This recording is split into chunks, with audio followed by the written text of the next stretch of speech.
ధ్యాన యోగము అన్న విషయంలో ఉన్నాం. గుర్తుంచుకోండి, దీని పేరే రాజయోగము, the king of the yogas. ఈ ధ్యాన యోగము రాజయోగంలో మళ్ళీ 4 అంశాలు ఉన్నాయని తెలుసుకోండి. కర్మయోగము పార్ట్ 1లో 4 అంశాలు ఎలా ఉన్నాయో, జ్ఞానయోగం పార్ట్ 1లో 4 అంశాలు ఎలా ఉన్నాయో, ధ్యాన యోగంలో కూడాను 4 అంశాలు ఉన్నాయి. మొట్టమొదటిది ఏంటంటే శ్వాస మీద ధ్యాస, స్టేజ్ ఏ. అలా ప్రతిరోజు కళ్ళు 2 మూసుకొని శ్వాస మీద ధ్యాస పెడుతూ ఉండాలి. దీన్ని ఏమంటామంటే మనం సుఖమయ ప్రాణాయామం. కుంభక రహితమైన కేవల పూరక రేచకాత్మకమైన సుఖమయమైన ప్రాణాయామం. ఇష్టం వచ్చిన ఆసనంలో కూర్చోవాలి. కుర్చీలో కూర్చోవచ్చు, కింద కూర్చోవచ్చు, సోఫాలో కూర్చోవచ్చు, గోడగలి జారిగలబడవచ్చు, మరి కావాలంటే కాళ్ళు చాపుకోవచ్చు. మొత్తం మీద కళ్ళు 2 మూసుకోవాలి, శ్వాస మీద ధ్యాస ఉంచాలి. ఏ మంత్రము చెప్పుకోకూడదు. మనసులో రాముడి రూపము, మరి బుద్ధుడి రూపం పెట్టుకోకూడదు, రామనామం ఉచ్చరించకూడదు, ఏ మంత్రము ఉచ్చరించకూడదు అన్నమాట. కేవలం శ్వాస మీద ధ్యాస. ఇది స్టేజ్ ఏ, ధ్యానయోగంలో స్టేజ్ ఏ. ఇలా మన వయసుకు తగినట్టు ప్రతిరోజు కూర్చుంటూ ఉంటే అది అలవాటైపోతుంటే కొన్ని రోజులకి మైండ్ ఎంప్టీ అయిపోతుంది. కళ్ళు 2 మూసుకోగానే శ్వాస మీద ధ్యాస పెట్టగానే ద మైండ్ బికమ్స్ ఎంప్టీ. మనసులో ఏ ఆలోచనలు ఉండవు. అది స్టేజ్ 2. ఇలా కొన్ని రోజులు అలా మైండ్ ఎంప్టీనెస్లో అలా ఉండిన తర్వాత మనకి అపారమైన ప్రాణశక్తి రావడం గమనిస్తాం. ఏదో పైనుంచి మన లోపల ప్రవహిస్తున్నట్టు, ఈ శరీరం అంతా క్లీన్ చేస్తున్నట్టు, నాడీ మండలంతో శుద్ధం చేస్తున్నట్టు మనకి అనుభవానికి వస్తుంటాయి. రకరకాల నొప్పులు వస్తుంటాయి. లోపల ఎన్నో మెలికలు తిరిగిపోతుంటాం. లోపల హీట్ వస్తుంటుంది, కోల్డ్ వస్తుంటుంది. వీటన్నిటిని ఇది స్టేజ్ 3. దీన్ని నాడీ మండల శుద్ధి అంటాం, లేకపోతే ప్రాణశక్తి ఆవాహనం అంటాం, cosmic energy intake. So stage 1లో శ్వాస మీద ధ్యాస కొన్ని రోజులు పెడతాము. స్టేజ్ 2లో మరి ఆ యొక్క మైండ్ ఎంప్టీనెస్లో కొన్ని రోజులు ఉంటాము. ఆ తర్వాత స్టేజ్ 3లో అపారమైన ప్రాణశక్తి మన లోపలికి వస్తూ ఉంటుంది. దాన్ని మనమంతా అనుభవిస్తూ ఉంటాము. ఇందులో చాలా నొప్పులు, బాధలు ఇవన్నీ ఉంటాయి. డెలివరీ పెయిన్స్ లాగా ఉంటాయి. కానీ డెలివరీ పెయిన్స్ అయితేనే కదా డెలివరీ అయ్యేది. డెలివరీ పెయిన్స్ రాకుండా ఎక్కడైనా శిశువు బయటికి వస్తాడా? కనుక ఈ డెలివరీ పెయిన్స్ మంచి శుభానికి సూచకం. దేనికి సూచకం? పిల్లవాడు పుట్టబోతున్నాడు, ఇంకా బయటికి రాబోతున్నాడు, దానికి సూచిక డెలివరీ పెయిన్స్. అలాగే ధ్యానంలో ఎన్నో పెయిన్స్ వస్తాయి. వాటిని శుభ సూచకంగా చూసుకుంటూ ఆ పెయిన్స్ రాగానే ధ్యానం ఆపేస్తే మళ్ళీ ఎక్కడున్న గోంగళి అక్కడే ఉంటుంది. వాటిని బాగా భరిస్తూ, ఆ బాధలను భరిస్తూ ముందుకు పోతూ ఉంటే అప్పుడు మన గర్భం నుంచి శిశువు బయటకు వచ్చినట్టు మన 3వ కన్ను ఒకటి ఉదయిస్తుంది మన పాల భాగాన. రకరకాల చెట్లు చూడడం మొదలు పెడతాం, కొండలు, కోనలు, లోయలు చూడడం మొదలు పెడుతున్నాం. దీన్ని ఏమంటామంటే దివ్య చక్షువు యొక్క ఆవిర్భావం అంటాము. అది 4వ స్టేజ్. చూసారా? అలా కూర్చోగా రకరకాల చెట్లు, కొండలు, కోనలు, లోయలు, జలపాతాలు, సముద్రాలు, ప్రకృతి, అద్భుతమైన దృశ్యాలు, ఎప్పుడూ చూడని ప్రకృతి మనకి మన పాల భాగాన కనబడుతుంటుంది. That is called as the unless thine 2 eyes become one, you cannot enter the kingdom of God. ఆ 2 కళ్ళు ఒకటి కాకపోతే నువ్వు దేవుని రాజ్యంలో ప్రవేశించలేవు అన్నాడు జీసస్ క్రైస్ట్. దాని పేరు దివ్య చక్షు. అది స్టేజ్ 4 అనమాట ధ్యానయోగం. ఇది ఎప్పుడైతే స్టేజ్ 4 వచ్చిందో నీ ధ్యానయోగం సఫలీకృతమైందన్నమాట. కనుక మళ్ళీ గుర్తుంచుకోండి, ధ్యానయోగంలో శ్వాస మీద ధ్యాస పెట్టడం స్టేజ్ 1, మన మనస్సు నిర్మానుష్యం అయిపోవడం స్టేజ్ 2, ప్రాణశక్తిని తీసుకుంటూ నాడీ మండల శుద్ధి జరగడం స్టేజ్ 3, దివ్య చక్షువు యొక్క ఆవిర్భావము స్టేజ్ 4. ఏ దివ్య చక్షునైతే కృష్ణుడు సంజయుడికి ఇచ్చి అక్కడి నుంచి ఈ మహాభారత యుద్ధాన్ని చూడమని చెప్పాడో, రన్నింగ్ కామెంటరీ ధృతరాష్ట్రుడు ఇప్పించాడో ఆ థర్డే అన్నమాట. ఏ థర్డే ద్వారా నాస్ట్రాడామస్ రాబోయే సెంచరీస్లో, రాబోయే శతాబ్దాల్లో ఏమేం జరుగుతాయో చూసి చెప్పాడో ఆ దివ్య చక్షు అన్నమాట. ఏ దివ్య చక్షు ద్వారా వాల్మీకి రాముడు పుట్టకుండా ముందే రామాయణం అంతా చూసి తాను వ్రాశాడో ఆ దివ్య చక్షు అన్నమాట. ఏ దివ్య చక్షుతో అయితే వీర బ్రహ్మేంద్ర స్వామి కాలజ్ఞానం తెలుసుకుని చెప్పాడో ఆ దివ్య చక్షు అన్నమాట. ఏ దివ్య చక్షు ద్వారానైతే గౌతమ బుద్ధుడు చెప్పాడో తన జన్మలన్నీ తాను చూసుకున్నానని చెప్పాడో ఆ దివ్య చక్షు అన్నమాట. భగవద్గీతలో కృష్ణుడు చెప్పాడు, బహూని మే వ్యతీతాని జన్మాని తవ చార్జున తాన్యహం వేద సర్వాణి నత్వం వేత్త పరంతప. అంటే అర్జున, నువ్వు నేను ఎన్నో జన్మలు ఎత్తాము. నేను నా జన్మలన్నీ తెలుసుకుని ఉన్నవాడిని, నీకు ఏమీ తెలియదు. అంటే ఇతను తన జన్మలు ఎలా చూసుకున్నాడు? ఈ దివ్య చక్షు ద్వారా. గౌతమ బుద్ధుడు కానీ, కృష్ణుడు కానీ, ఎవరైనా కానీ ధ్యానం చేస్తే దివ్య చక్షు సంపాదించుకుంటారు. అలాగే బస్ కండక్టర్ కానీ, ఇంట్లో గృహిణి కానీ, చిన్నపిల్లవాడు కానీ, ఆడ కానీ, మగ కానీ, అమెరికాలో కానీ, ఆఫ్ఘనిస్తాన్లో కానీ, ఇండియాలో ఎవరైనా కానీ కళ్ళు రెండు మూసుకుని శ్వాస మీద ధ్యాస పెడితే వాళ్ళు ఎలాంటి పాపాలు చేసిన వాళ్ళైనా దానికి ఇది సంబంధమే లేదు. ధ్యానానికి గతంతో సంబంధం లేదు, వర్తమానంతోనే సంబంధం. కనుక అందరూ దివ్య చక్షు సంపాదించుకుంటారు. కావలసినల్లా మరి కాస్త సాధనతో సమకూరు పనులు ధరలోన అన్నాడు వేమన. కనుక వీ హ్యావ్ టు ప్రాక్టీస్. ఎలాగైతే వ్యాపారం ప్రాక్టీస్ ఉందో, మరి సంగీతం సాధన ఉందో, ధ్యాన సాధన. కనుక పిరమిడ్ మాస్టర్లందరూ ప్రపంచం మొత్తానికి ధ్యాన సాధన ప్రసాదిస్తున్నారు, ధ్యాన సాధన చేయిస్తున్నారు. ఎంతో లక్షల మందికి ఈ దివ్యచక్షు ఉత్తేజితమైంది ఆంధ్ర రాష్ట్రంలో, మరి ఇతర రాష్ట్రాల్లో, భారతదేశంలో. ఈ విధంగా ధ్యాన యోగంలో కూడాను 4 స్టేజెస్ ఉన్నాయి. మళ్ళీ వెనక్కి వెళితే కర్మయోగంలో 4 స్టేజెస్ ఉన్నాయి, తెలుసు కదా మీకు.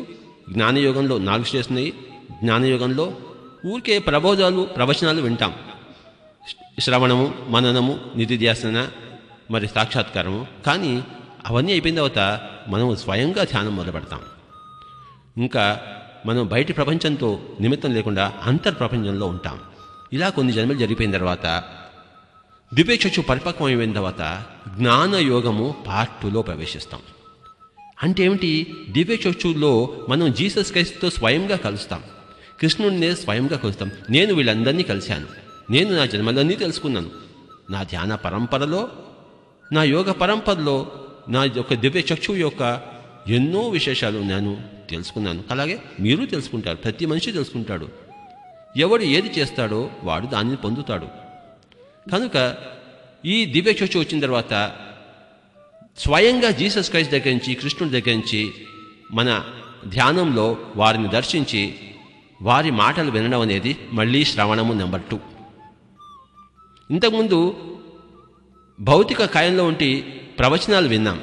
ఇప్పుడు జీసస్, మనం ఆత్మకాయంలో ఉండి జీసస్ యొక్క ఆత్మతో ఆత్మ ప్రవచనము మనం సాక్షాత్తు వింటాము. ఇది శ్రవణము నెంబర్ 2. తర్వాత మనం మననము నెంబర్ 2లో వెళ్తాం. అంటే మనం ధ్యానంలో జీసస్ క్రైస్ట్ కనపడి మనకి ఏం చెప్పాడో దాని ధ్యానంలోంచి బయటకు వచ్చిన తర్వాత దానిని మననం చేసుకుంటాము. చూసారా? దాని గురించి ఆలోచిస్తాం. ఓహో, నిన్న ధ్యానం చేశాను, జీసస్ క్రైస్ట్ వచ్చాడే, నాకు ఇలా చెప్పాడే. ఏం చెప్పాడు? ఓహో, ఇలా చెప్పాడా? కరెక్టే కదా, నీ ఇలా చేయటం లేదు కదా, నేను ఊరూరు తిరగటం లేదు కదా, ధ్యానం అందరికీ చేయమని చెప్పాలి కదా, ఎందుకు చెప్పటం లేదు? చెప్పాలి కదా. భయపడ్డానా? భయపడకూడదు, భయపడకుండా నిర్భయంగా చెప్పు అన్నాడు జీసస్ క్రైస్ట్ గారు నిన్న రాత్రి కళలోకి వచ్చి, నిన్న రాత్రి ధ్యానంలోకి వచ్చి. అంటే ఇదంతా మననం చేసుకోవడం. తర్వాత నిధిధ్యాసన. రాత్రి ధ్యానంలో మరి జీసస్ క్రైస్ట్ వచ్చి ఏం చెప్పాడో పొద్దున అది చేయడమే నిధిధ్యాసన నెంబర్ 2. మనకి సత్యం తెలియడానికి, ధైర్యంగా పనిచేయడానికి ఎన్నో జన్మలు మధ్యలో వారం ఉండొచ్చు, తేడా ఉండొచ్చు. కనుక సత్యం చెప్పిన వెంటనే చెయ్యాలి అంటే దానికి ఎంత అభ్యాసం ఉండాలి. ఒకానొకడు చేపలు పడుతుండగా జీసస్ క్రైస్ట్ వెళ్ళాడు. ఏం చేస్తున్నావు నాయనా అన్నాడు. చేపలు పడుతున్నాను అన్నాడు. ఓహో, చేపలు పడుతున్నావా? మనుషులను పట్టి విద్య నేర్పిస్తాను, నాతో పాటు వస్తావా అన్నాడు. అలాగా అండి, వచ్చేస్తాను అన్నాడు. చూసారా, అతను చెప్పిన వెంటనే ఇతను చేపల పట్టణం మానేసి జీసస్ క్రైస్ట్ వెంట వెళ్ళిపోయాడు. మరి అలాంటి ధైర్యం మనకుందా? అది చేయడమే నిధిధ్యాసన. అంటే జీసస్ క్రైస్ట్ మనకి ధ్యానంలో కనిపించి ఏం చేయమని చెప్పాడో నువ్వు వెంటనే ఇల్లు వదిలిపెట్టి వెళ్ళిపో. మరి అలా వెళ్ళిపోయి అందరికీ ధ్యానం గురించి నేర్పించున్నప్పుడు ఇల్లు వదిలిపెట్టి వెళ్ళిపోవాలి. దానికి మరి కొన్ని జన్మలు పట్టచ్చు. కనుక ప్రతి యోగ స్థితిలోనూ కొన్ని జన్మలు పడుతుంటాయి, గుర్తుంచుకోండి.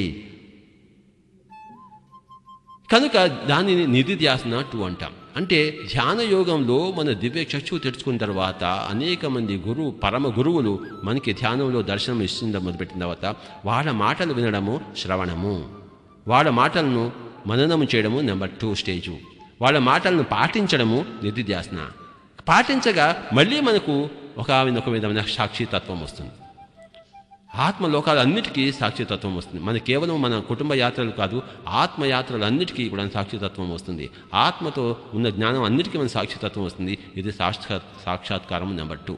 అంటే జ్ఞానయోగం నెంబర్ 2లో మళ్ళీ శ్రవణము నెంబర్ 2, మననము నెంబర్ 2, నిధిధ్యాసన నెంబర్ 2, సాక్షాత్కారం నెంబర్ 2 వస్తుంది. చూశారా ఎంత ఉందో? ఇదంతా ఇక్కడ బయటి వాడికి ఏం తెలుస్తుంది? బయటి వాడికి ఏం కనిపించదు. ఇదంతా బయటి వాడికి వీడు కళ్ళు మూసుకుని కూర్చున్నాడు, సమయాన్ని వృధా చేస్తున్నాడు అనుకుంటాడు పిచ్చోడు. ధ్యానులను చూసి ఈ ప్రపంచం పిచ్చోడు అనుకుంటుంది. కానీ ఈ ధ్యానులను ప్రపంచపు మనుషులు పిచ్చోడు అనుకుపోతే వీడిది ధ్యానమే కాదు. కనుక జ్ఞానిని అజ్ఞానులు పిచ్చోళ్ళు అనుకుంటారు. కనుక అజ్ఞానం ఉన్నంత వరకు ఎవడు ధ్యానం గురించి తెలుసుకోలేడు. అజ్ఞానం అనేది చాలా కింది దశ. చెప్పాక జన్మ పరంపరలో, కర్మ పరంపరలో మొట్టమొదటి జన్మల్లో వాడు తిని తాగడానికే పుడుతుంటే చెప్పేసి వాడంతా అజ్ఞానంలో ఉన్నవాడు. లేకపోతే నేను ఎమ్మెల్యే కావాలి, ఎంపీ కావాలి అన్నంలో ఉన్నవాడు, వాడు అజ్ఞానంలో ఉన్నవాడు. అంటే అజ్ఞానం అంటే వాడి దశలో వాడు కరెక్టు, కానీ సంపూర్ణ సత్యంలో వాడు అజ్ఞానం అన్నమాట. ప్రతి మనిషి చిన్నప్పుడుగా ఉంటాడు. మరి పెద్దప్పుడు కూడా చిన్నప్పుడు ఉంటే అది అజ్ఞానం, కానీ చిన్నప్పుడుగా ఉండడం అజ్ఞానం కాదు కదా. అయితే తొందరగా జన్మ ముగించుకోవాలి. ఒకటే జన్మలో అంటే 5వ క్లాస్లో 5 సార్లు ఉండకూడదు. 5వ క్లాస్లో ఒకటేసారి ఉండడం కరెక్టు, 5వ క్లాస్లో 5 సార్లు ఉండడం రాంగ్. ఒక్కొక్క యోగ స్థితిలోనూ ఒక జన్మ కానీ కొంతకాలం గడపడం కానీ కరెక్ట్, కానీ అలాగే కడుపుతూ ఉండడం అనేది, ఫెయిల్ అయిపోతుండడం అనేది అది ఉచితం కాదు. కనుక ఈ విధంగా జ్ఞానయోగము పార్ట్ 2లో అయిపోయిన తర్వాత మరి చివరికి ఈ జ్ఞానయోగం పార్ట్ 2 ద్వారా మనం కర్మయోగం పార్ట్ 2లో వెళ్ళిపోతాం. ఇంకా మనం రోడ్లు కట్టించాము, చెట్లు వేయించాము, అవన్నీ చిన్న స్టేజు. అందరికీ ధ్యానం నేర్పిస్తుంటాం. గౌతమ బుద్ధుడు ఏం చేశాడు? తన ధ్యానం నుంచి బయటకు వచ్చిన తర్వాత ధ్యానంలో తన జన్మలన్నీ చూసుకున్నాడు. అంటే జ్ఞానయోగం పార్ట్ 2 అంతా కంప్లీట్ చేసుకుని కళ్ళు తెరిచి ఇంకా నేను ఎవరికి చెప్పాలి ఇది అని మొట్టమొదటిగా తన గురువులను అలార కలముడు, ఉద్దక రామపుత్రుడి గురించి ఆలోచించారు. వాళ్ళకి చెప్పాలి, తన గురువులకే తాను చెప్పాలని చెప్పేసి. కానీ తన దివ్యచక్షు ద్వారా వాళ్ళిద్దరూ శరీరాన్ని వదిలిపెట్టేశారని తెలుసుకున్నాడు. ఓహో, ఇంకెవరికి చెప్పాలి? నాతో పాటు ఉన్న 5గురు వచ్చారే, వాళ్ళకి చెప్పాలని మళ్ళీ దివ్యచక్షుతో చూశాడు. ఇప్పుడు అతనికి దివ్యచక్షు ఉన్నది, వాళ్ళు ఎక్కడున్నారో తెలుసు ఈయనకి. ఇతనేమో గౌతమ బుద్ధుడేమో మరి గయలో ఉన్నాడు, వాళ్ళేమో సారనాథ్ కాశీ దగ్గర ఉన్నారు, 200 కిలోమీటర్లు. ఇంకా బయలుదేరి వెళ్ళాడు వాళ్ళ 5గురికి చెప్పాలని చెప్పేసి. కనుక తన 5గురు స్నేహితులను వెతుక్కుని వెళ్ళాడు, వాళ్ళకి కూడా ధ్యానం నేర్పించాడు. అది కర్మయోగం పార్ట్ 2. గుర్తుంచుకుందా, ధ్యానం నేర్పించడమే కర్మయోగం పార్ట్ 2. కర్మయోగం పార్ట్ 1లో ఏం చేశాము? చెడు చేయొద్దు నాయనా అని ఫస్ట్, మంచి చేయి నాయనా అని రెండోసారి, ఫలితాలను ఆశించవద్దాయా అని మూడోసారి, నేను అనేది లేకుండా కర్మలు చేయవయా 4 సార్లు చెప్పాం. కర్మయోగం పార్ట్ 2 ఏముంది? కళ్ళు మూసుకో, శ్వాస మీద ధ్యాస పెట్టు, గంటలు కళ్ళు 2 మూసుకో, నీ పెళ్ళాము పిల్లలు మనసులో రానియకు, నీ ఆత్మతో నువ్వు ఉండు అని ఈ విధంగా ప్రబోధం చేయడమే, ఈ విధమైన మాటలు పలకడమే ఇదే కర్మయోగం పార్ట్ 2. చూసారా? అందరినీ ధ్యానంలో దింపడమే కర్మయోగం పార్ట్ 2. జీసస్ క్రైస్ట్ అదే చేశాడు. ఏదైతే మనం ధ్యానం అనుకుంటున్నామో అదే మరి జీసస్ క్రైస్ట్ అందరికీ చెప్పాడు. కానీ అది మరుగున పడిపోయింది.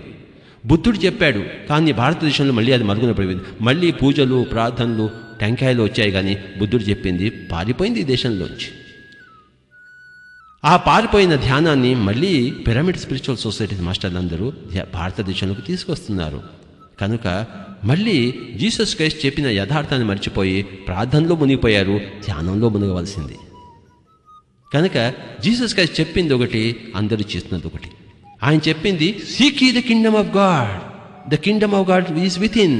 అంటే అందరూ మనం బయట తిరుగుతున్నాం, మనం లోపల తిరగవలసింది పోయి బయట తిరుగుతున్నాం. చూసారా? కనుక కర్మయోగం పార్ట్ 2లో అంటే ఫైనల్ స్టేజ్. ఏ మనిషి అయితే అందరికీ ధ్యానం నేర్పిస్తూ ఉంటాడో అతడు చివరి జన్మల్లో ఉన్నవాడు. ఏ మనిషి అయితే అందరికీ ఆత్మజ్ఞానం ప్రబోధిస్తూ ఉంటాడో అతను చివరి జన్మల్లో ఉన్నవాడు.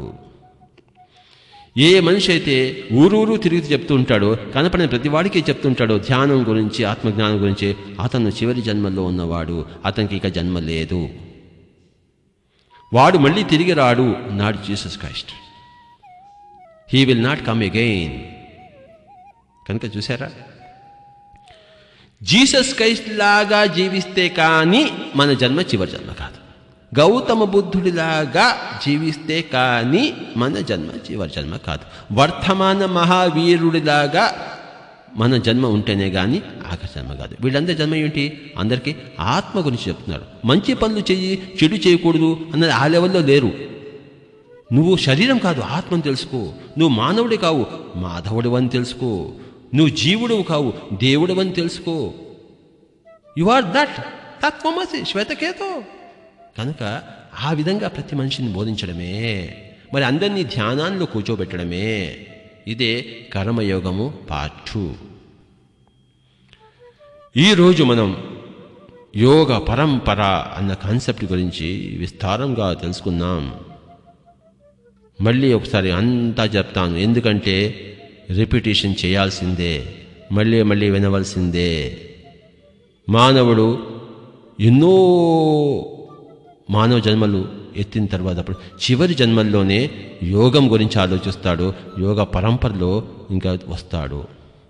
మొట్టమొదటి జన్మల్లో కేవలం రేపు ఇడ్లీ తినాలి, ఎల్లుండి దోశ తినాలి, ఆ తర్వాత నేను చికెన్ తినాలి, మటన్ తినాలని చెప్పేసి ఎంతసేపు తినడం మీదే ఉంటాడు. లేకపోతే నాకు ఆ అమ్మాయి కావాలి, ఈ అమ్మాయి కావాలి అని చెప్పేసి భోగంలోనే ఉంటాడు. అది కరెక్ట్, తప్పేది కాదు. కానీ అది మొట్టమొదటి స్టేజ్ మట్టుకే మానవుడి జన్మ పరంపరలో.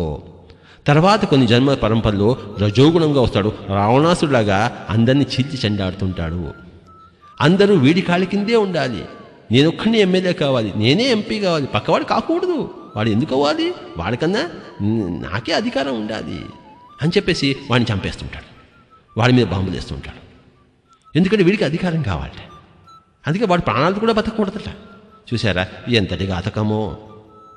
ప్రతి మనిషి, ప్రతి రాముడు కూడాను ఒకప్పుడు రావణాసుడుగా ఉన్నవాడే, ప్రతి రావణాసుడు కూడాను తర్వాత జన్మలో రాముడు అయినవాడే, గుర్తుంచుకోండి. కనుక అయితే కొన్ని జన్మలు ఇలా రజోగుణంలో అయిపోయిన తర్వాత సాత్విక గుణంలో వస్తుంటాడు. విభీషణుడు జన్మలు వస్తుంటాయి. అంటే ఇంకా ఈ రజోగుణంలో అంటే తిండి తినడంలో ఎక్కువైపోయి అజీర్తి చేస్తూ బాధపడుతుంటాడు. చంపడంలో తాను కూడా ఎన్నోసార్లు చంపబడి తాను కూడాను దుఃఖంతో ఉంటాడు. కనుక ఆ జీవాత్మ కుట్టుకుంటూ ఉంటుంది, దుఃఖంతో అలమటిస్తూ ఉంటుంది. ఎన్నో జన్మల తర్వాత నాకు ఇంకా దుఃఖం ఉండకూడదు, నేనేం చేయాలి అన్నప్పుడు అప్పుడు మెల్లిమెల్లిగా ప్రవచనాలు వింటుంటాడు. ఎక్కడ సువార్త కూటములు ఉంటాయో అక్కడికి వెళ్తుంటాడు. ఎక్కడ గీతా జ్ఞాన యజ్ఞాలు జరుగుతుంటాయో మెల్లిగా వెళ్తుంటాడు. ఏం చెప్తున్నారు వీళ్ళు, ఏం చెప్తారు? నువ్వు చెడు చేయొద్దయ్యా. చూసారా, అక్కడ వాడు ఫస్ట్ విన్నాడు. ఓహో, నేను చెడు చేయకూడదా, నేను ఇక పీత తినకూడదా, రొయ్య తినకూడదా, అది చెడా, తోటి ప్రాణిని ప్రేమించాలా, చంపకూడదా. ఓహో, అయితే ఇవాటి నుంచి నేను మాంసం మానేస్తున్నాను అంటాడు వాడు. చూసారా, అది ఫస్ట్ స్టేజ్ కర్మయోగం పార్ట్ 1లో. తర్వాత మెల్లిగా అన్నిటినీ అంటే చేపలకి అన్నం పెట్టడం మొదలు పెడతాడు, కోళ్ళకి అన్నం పెట్టడం మొదలు పెడతాడు, తోటి మానవులకి ఇంత రోజు అన్నదానం చేస్తుంటాడు. చూసారా, ఎవరికైనా బట్టలు వెళ్తే బట్టలు ఇస్తూ ఉంటాడు. అంటే మంచి చేయడం మొదలు పెడతాడు స్టేజ్ 2. తర్వాత ఏం చేస్తుంటాడంటే ఫలితాలను ఆశించకుండా ఉంటాడు. అది కొంచెం కష్టం, కానీ మెల్లిమెల్లిగా పైకి ఎదుగుతోంది కదా ఆత్మ, అన్నీ సాధిస్తుంది. ఇంకా కొన్ని పోయి నేను అని లేకుండా చేస్తుంటాడు, చక్కగా ఉంటాడన్నమాట. ఇలా కొన్ని జన్మలు అయిపోయిన తర్వాత కర్మయోగం పార్ట్ 1లో మళ్ళీ జ్ఞానయోగం పార్ట్ 2లోకి వచ్చి ఓహో నేను ఆత్మనా, శరీరాన్ని కదా, అయితే ఓహో నేను ఆత్మను అని మననం చేస్తూ ఉంటాడు. ఆత్మగా జీవించడం మొదలు పెడతాడు. ఎవరైనా చనిపోతే శరీరమే చచ్చిపోతుందోయ్, ఆత్మగా ఎప్పుడు ఉంటాడు కనుక బాధపడుతుంది ఆయన అని వీడే వాడు చెప్తూ ఉంటాడు. చూసారా, అంటే జ్ఞానయోగం పార్ట్ 2లో అనమాట. వాడు ఆత్మను చూడలేదు, ధ్యానం చేయలేదు, దివ్యచక్షు రాలేదు, కానీ ఆత్మ ఉందని జ్ఞానపరంగా తెలుసుకున్నాడు, దాని విధంగా జీవిస్తున్నాడు. పరలోకాలు ఉన్నాయని జ్ఞానపరంగా తెలుసుకున్నాడు, ఆ విధమైన అండర్స్టాండ్తో జీవిస్తున్నాడు. పరలోకాలు తాను స్వయంగా చూడలేదు, తాను స్వయంగా చూస్తుంటే జ్ఞానయోగం పార్ట్ 2లో ఉండేవాడు. కానీ థియరిటికల్గా తెలుసుకున్నాడు కనుక మరి గ్రంథరకంగా తెలుసుకున్నాడు, యోగుల ముఖత తెలుసుకున్నాడు, దాన్ని విని హాయిగా ఆనందిస్తున్నాడు, జీవిస్తున్నాడు. జ్ఞానయోగం పార్ట్ 1లో ఉన్నాడు. కానీ ఇలా కొన్ని జన్మలు అయిపోయిన తర్వాత పరోక్షంగా ఉన్న జ్ఞానంతో వాడు ఇష్టపడ్డు ప్రత్యక్షమైన జ్ఞానం కావాలి, నేను కూడా చూడాలి, చనిపోయిన తర్వాత ఏమవుతుంది, నేను స్వయంగా చూడాలని వాడు ఇంకా కళ్ళు రెండు మూసుకుని కూర్చుంటాడు. అప్పుడు చెప్తారు వాళ్ళకి, ఓహో నువ్వు చూడదలుచుకున్నావా, అయితే కళ్ళు రెండు మూసుకో, శ్వాస మీద ధ్యాస పెట్టు. కొన్ని రోజులు పెడతాడు, నాకు మైండ్ కుదరటం లేదండి అంటాడు. నిజమే నాయన, ఫస్ట్ క్రికెట్ నేర్చుకుంటున్నప్పుడు బాలు వికెట్ మీదకి పోదు, మెల్లిమెల్లిగా రోజు ప్రాక్టీస్ అయ్యి బాలు వికెట్ మీదకి పోతుంది. అలాగే రోజు అభ్యాసం చేయి, కళ్ళు రెండు మూసుకో, మెల్లిమెల్లిగా వస్తుంది, మైండ్ కుదుటపడుతుంది. ఎందుకు కుదుటపడదు? అలా కూర్చోపెట్టి అవును సార్ నాకు మైండ్ కుదుటపడిపోయింది అంటాడు. వెరీ గుడ్, అలానే కూర్చో, ఎంతో బాగుంది అంటాడు. అంత బాగుందా, వెరీ గుడ్, కూర్చో మరి. అలా కూర్చోగా నాడీ మండలి శుద్ధంతా జరుగుతుంది. అంటే ఈ ఎన్నో తమోగుణ జన్మల్లో, ఎన్నో రజోగుణ జన్మల్లో ఎంత హింస చేశాడో ఎన్ని ఆత్మకి, అవన్నీ బాధలన్నీ ఇప్పుడు వాడు అనుభవించాలి. నాడీ మండలి శుద్ధి జరగాలి. ఆ బాధలన్నీ అనుభవించిన తర్వాత దాన్నే కుండాలిని పెయిన్స్ అంటాం. ఎలాగైతే డెలివరీ పెయిన్స్ కుండాలిని పెయిన్స్ అంటాం. అవన్నీ అనుభవించిన తర్వాత దివ్య చక్షు తెరుచుకుంటుంది. అప్పుడు వాడు అంటాడు, సార్ నాకు నిన్న ధ్యానంలో ఒక చెట్టు కనబడింది, ఒక ముసలాయన కనబడ్డాడు, గడ్డం పెట్టుకుని ఉన్నాడు. ఓహో అలా గాల్లో వెళ్ళిపోతున్నాడని చాలామంది. అవునా, చూసావా, ఇంకా బాగా చూడడం అభ్యాసం చేయి. మసకగా చూశాను సార్ అన్నాడు. మళ్ళీ కూర్చో, క్లియర్గా చూస్తావు. ఇంకొంచెం ఎనర్జీ తీసుకుంటే ఇంకొంచెం క్లియర్గా చూస్తావు. మళ్ళీ నా చనిపోయిన నా తల్లి వచ్చింది సార్, నా పక్కనే కూర్చుంది, నాకు అన్నం తినిపించింది అన్నాడు ఒక ఆయన గుంటకల్లో. ఓహో అన్నం తినిపించిందా, ఓ వెరీ గుడ్. ఆ తల్లి కనిపించి చెప్పిందట, మాంసం తినక నాయనా అని చెప్పిందట. అట్లా అతను మర్నాటి నుంచి మాంసం తినే మనిషాడు. వీరారెడ్డి అని చెప్పేసి గుంటకల్లో ఫిలిం డిస్ట్రిబ్యూటర్. కనుక ఇవన్నీ మనకి ఈ ధ్యానంలో అనుభవాలు రావడం మొదలుపెడుతుంటాయి. కనుక ఆ ధ్యానంలో దివ్య చక్షు తెరుచుకుని, నేను నా జన్మలో ఈ జన్మలో ఒక బ్రాహ్మిన్స్ ఇంట్లో పుట్టాను. నా గత జన్మలో నేను ఒక ముస్లిం సూఫీ మాస్టర్ గోల్కొండ దగ్గర, అంతకుముందు గత జన్మలో నేను ఒరిస్సాలో పుట్టాను, అంతకుముందు గత జన్మలో నేను అమెరికాలో పుట్టాను. ఇలా నా జన్మలన్నీ నాకు తెలుసు. ఈ విధంగా ఆ దివ్య చక్షుతో ప్రతి ఒక్కళ్ళు కూడాను ఈ జన్మ పరంపర మొట్టమొదటి జన్మ నుంచి అన్ని జన్మలను చూసుకుంటూ ఓహో నేను ఆడగాను పుట్టానా, మగగాను పుట్టానా, రాజుగాను పుట్టానా, పేదగాను పుట్టానా, ఇండియాలోనూ పుట్టానా, అమెరికాను పుట్టానా, కొన్ని జన్మలు హిందువుగా ఉన్నానా, కొన్ని జన్మలు ముస్లింగా ఉన్నానా, ఇవన్నీ తెలుసుకుని హా నవ్వుకుంటాడు. అప్పటి నుంచి వాడి జీవితంలో నవ్వు మొదలవుతుంది. దుఃఖం అంతమైపోయింది, నిర్వాణ స్థితిని ప్రవేశించాడు. ఆ తర్వాత ఇంకా తాను ప్రవేశించాడు, ఇంకా అందరినీ ప్రవేశింపజేయాలి కనుక వెళ్తాడు అందరినీ ధ్యానంలో. తన పెళ్ళాన్ని వదిలిపెట్టవలసిన అవసరం లేదు, మరి ముగ్గురిని వదిలిపెట్టవలసిన అవసరం లేదు. అమల కలకబలు వదిలిపెట్టడం కావాలి. వాడిట్ట వీడిట్ట అనే భోగట్ట తీయడం మానేసి ప్రతి మనిషిని కూడా, ఇగో చూడు నువ్వు ధ్యానం చెయ్యి, నేను ధ్యానం చేశాను, నా దివ్యచక్షు తెరుచుకున్నాను, నువ్వు చెయ్యి, నువ్వు కూర్చో అని అందరినీ ప్రోత్సహించేలా తన జీవితాన్ని మలుచుకుంటాడు. అదే బుద్ధ జీవితము, అదే జీసస్ జీవితం. కనుక ఇదే యోగ పరంపర అన్న కాన్సెప్ట్ మనం విస్తారంగా ఈరోజు తెలుసుకున్నాం. ఒక్కొక్క యోగ స్థితిలోనూ తెలివైన వాడైతే ఒక జన్మలో ముగించుకోవచ్చు, కొంచెం తెలివి తక్కువ వాడైతే కొన్ని జన్మలు తీసుకోవచ్చు. లేకపోతే ఇంకా తెలివైన వాడైతే ఒకే జన్మలోనే కొన్ని యోగ స్థితిలో ఒకటేసారి దాటేయవచ్చు. అది ప్రతి మనిషి ఒక స్వేచ్ఛ ఉంది. ఎవరు ఇంకొకరు నిర్దేశించరు, ఎవడు ఇంకొకరు నిర్దేశించలేరు. ఎవడిని వాడే కనుక్కోవాలి, ఎవడిని వాడే ఉద్ధరింప చేసుకోవాలి. ఒక ఆత్మ ఇంకొక ఆత్మకు సూచన ఇవ్వగలదు, కానీ తన ఆత్మశక్తిని ప్రసాదించి ఆత్మను అలా చేయించలేదు. అంటే ఎవరి హోంవర్క్ వాళ్లే చేసుకోవాలి. ఎన్ని జన్మలు పట్టవచ్చు, యుగాలు పట్టవచ్చు, అది ఇంకొక ఆత్మకి పట్టదు. ఏ కృష్ణుడికి పట్టదు, ఏ జీసస్కి పట్టదు నువ్వు ఎన్ని జన్మలు తీసుకుంటున్నావు అని చెప్పేసి చెప్పడం అతని ధర్మం. చేస్తే చేయకపోతే మన కర్మం, అది చేస్తే మన ఆనందం. కనుక భగవద్గీతలో కృష్ణుడు చెప్పాడు, ఉద్ధరేదాత్మనాత్మానం ఆత్మానమవసాదయేత్ ఆత్మైవ్యహాత్మనో బంధు ఆత్మైవ రిపరాత్మనః. ఎవడిని వాడే ఉద్ధరించుకోవాలి. నన్ను జీసస్కి అయితే ఉద్ధరించాలంటే జీసస్కి అయితే ఉద్ధరించలేడు.